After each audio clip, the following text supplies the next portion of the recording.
प्रणाम मिथिला। आई हम बनाबा जा रहा छी हरियरका मटर छिम्मी के गोदिला। तो सबटा छिम्मी के छील लेने छलिए, ओकर बाद एहिमे एकरा सबके अहाँके उबाल देलिए।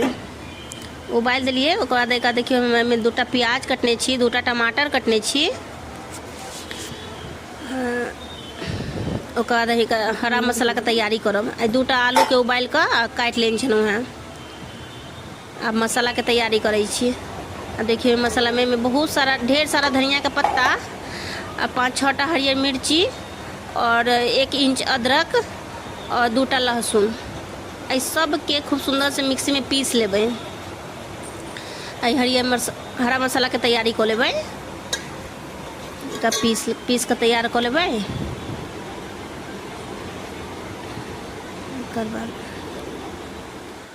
देखियो या अब में कढ़ाई चढ़ा देना, में 2टा तेजपत्ता, पहले तो कनी सरसों के तेल देना, ओकर 2टा तेजपत्ता, 1टा सूखल मिर्ची और जीर के फोरन द के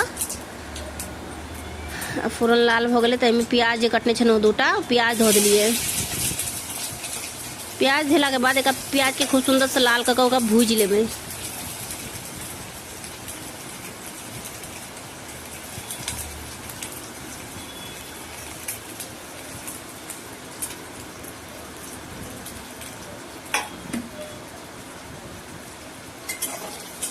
देखिए भुजा रहल छे, जहन लाल भते ना तखन देखिए लाल हो गए, भुजा गए। अब में टमाटर जे 2टा कटने छलहुँ हैं, टमाटर डाल दिलिए। टमाटर डालला के बाद वो जो हरियर मिर्चा, ये हरा मसाला जो पीसने छलहुँ हैं, धनिया, अदरक, मिर्ची और लहसुन, ये वाला ही पीस कर तैयारी केने छलहुँ हैं, वो धो देना अहाँके में।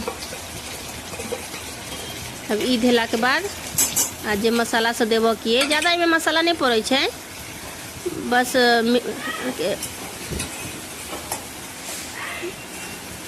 इमें ज़्यादा मसाला नहीं पड़ते। इमें बस नमक, हल्दी, धनिया पाउडर, हरा मसाला या नमक स्वाद अनुसार, जतेक अहाँ नमक खाइ छी ओतेक नमक दऽ दियौ। ओकर बाद में हल्दी दऽ देबै। ये देखियो या हल्दी देना। हल्दी दिला के बाद में धनी के पाउडर दऽ देबै, जतेक अहाँ मसाला खाइ छी ओहि हिसाब से अपना धनी के पाउडर दऽ देलिए। अब में मिर्ची के पाउडर दऽ देलिए, स्वाद अनुसार, जतेक भी अहाँ मिर्ची तीखा खाइ छी ओहि हिसाब से अपन मिर्ची के पाउडर दऽ देलिए। अब में गरम मसाला, बस गरम मसाला देला के बाद और में अब किछ नहीं देबै के छै, बस अब एक खूब सुंदर से भुजबै। अब जे टमाटर, ये जे मटर के जे पीसने छलहुँ हैं वो अब में डाल देबै, तो सब साथे भुजेतै। मटर, आलू वो सब एहि में साथे दऽ देबै, साथे दऽ कऽ आ सबके भुजबै। देखियो ये मटर के पीसने छलहुँ हैं, ये जो उबाल के जे रखने छलहुँ मटर के, तो आधा मटर हम पीसने छलहुँ हैं, आधा मटर हम छोड़ देने छलहुँ हैं। जे आधा मटर गोटा वाला कनी दै छै ऊपर से, तो बहुत टेस्टी होइ छै आ नीको लागै छै देखै में सब्जी। देखियो अब एक आलू जे छलहुँ हैं उबाल के काट के रखने, वो आलू में धो देबै।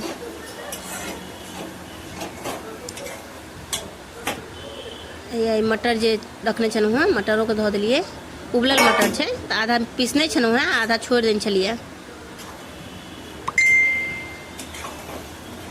आब में आलू दऽ देबै, वो जो भैया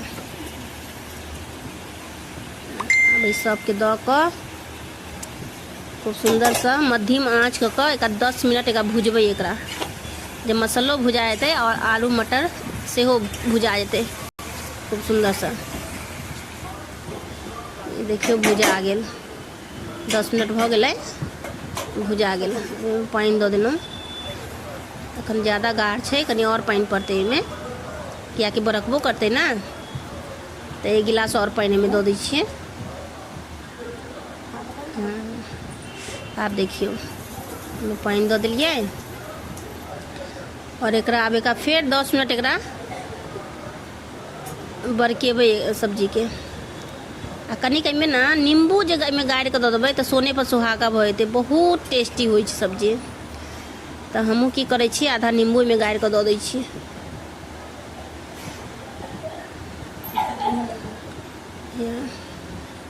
नींबू हमेशा हम फ्रिज में रखने रहे छे, या कि नींबू हमेशा काम अबै छे घर में।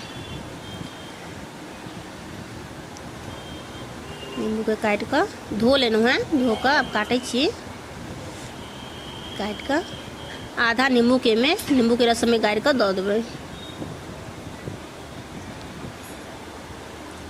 और अहाँ सब केना बनबै छी गोदिला सेहो कमेंट में बताएब। हम तो अहिना बनबै छी, तो अहाँ सबके देखेलहुँ हैं।